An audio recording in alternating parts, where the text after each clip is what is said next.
it's just a delight to, first of all, to review all of the incredible performances that you've given us, but also to be so revealing about all of the warts and all of your life, and not just sort of the rags to riches, story, but, the much more sophisticated, like complex and nuanced challenges that you faced and overcame. And so thank you for being so honest with the world, first of all. Well, first of all, it seems to me that if you're going to do something like this, I made a promise to myself that I would, to the best of my ability, be as truthful as I could be. If there's something I forgot, which is possible, I mean, I am 89. God. Then, I'm sorry about that, but the aim, the objective was to be as truthful as I could be. And I think I've done pretty good because, like you said, you're all women. Yeah. Talk to us, Brent and Ilya and Mariam, about the origins of this project. Where did it begin? And I'm sure you had to really twist Rita's arm to go on camera and talk about herself because she's so shy and hardly likes to take the limelight. So, no, but seriously. No, Rita and I worked together on a show called One Day at a Time. It was a reimagining of the original. Yes. And about 4 years ago, I had produced a film on Norman Lear, Just Another Version of You. Right. Also, which you and I met years ago. Exactly. When you were doing something with Norman, right? That's when I met then. Yep. Mm-hmm. So, after that film, I try to make sure that we're always doing at least one documentary or a docuseries a year as part of our slate. And Rita, when I got to meet her and work with her on One Day at a Time, I was shocked to learn that no one had done her story before. Especially the more I learned about her, not just the Rita from West Side Story, but this Rita who has this most complex and expansive career. That I approached her and I said, would you mind, allowing me, trust in me to tell your story, not me specifically, but a team, and help guide it. And, as we've talked about, it wasn't an immediate answer. I had to earn her trust. But ultimately she did trust in us. And, the first call I made was to Michael Cantor over at American Masters. And I said, what do you think? Yes. And he was like, home run, slam dunk. Absolutely. I would get behind that in a heartbeat.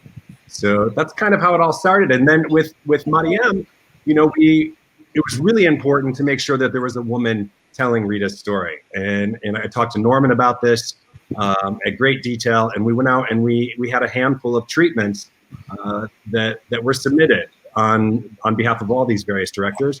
Mariam, her son, plays Rita's grandson on One Day at a Time. And so she had approached me and said, hey, I hear you're looking for directors for Rita's film. I'd love to be considered. And ultimately, I got this stack full of treatments, and I had all of the directors' names removed from them and went through each and every one. And Mariam's was by far the one that stood out the most and wow, fell in love with. So it's basically colorblind hiring in a way. Yeah. Gender blind, colorblind, and gender blind. That's great. It's like the symphony that tries out musicians. Did you know that when the symphonies do that, the person who plays the instrument plays behind a screen? I do know that, and I also know that they're now challenging that in a way that makes my head explode. So we're going to talk about that another time, but because we have so much to talk about with your life, Rita. And then Ilya, how did you get involved? So then Mariam called me. I've done previous projects with Mariam. I did her first feature film, and I've done a couple of documentaries with her, and she brought me to the project, and I was, honored. And then I made what I feel is a great team with Brent, and so it was all perfect. Because they were all women. I love that. And yeah. They happen to be Hispanic, which is like the cherry on the cake. Well, yeah. One of the wonderful things about the film, apart from exploring Rita's life, is I loved, Mariam, how you brought these voices of these other women like Eva Longoria, or Gloria Estefan, to reflect on how Rita paved the way and blazed a trail for them. Talk a little bit about that process and how that came to pass. Yes, I wanted to interview women who had the same experience, or I thought might have the same experience as Rita. And in the case of Gloria Estefan, she's a good friend of Rita. But with Eva Longoria, not necessarily Eva knew that well Rita in a personal aspect.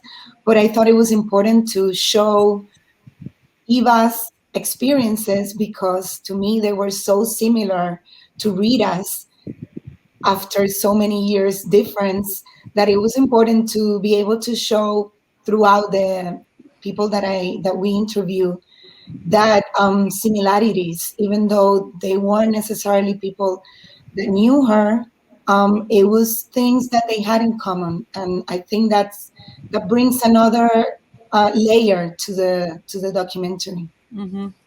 Rita, may I ask you, you've given us so much in the culture. I don't know how many times I've seen West Side Story, maybe 10, maybe 12. And I would watch your performance of America just by itself, back to back. It's so spectacular. Great number, isn't it? Wonderful. I mean, if that's all you did, if that's it, if that's all you gave American culture, we would say Dayenu, because I'm Jewish. But I was married to one of you people. One of me people. Thank you. Yes. 40 you would say that's enough. years. Yeah, but you gave us so much more than that. And I wondered if you, in going through your career and reflecting on it in the process of this documentary, if there's a difference between how you look at how you were treated as a Latina woman, trying to make it in such a cutthroat industry, both as a minority and a woman, right? Both of those things making it more difficult.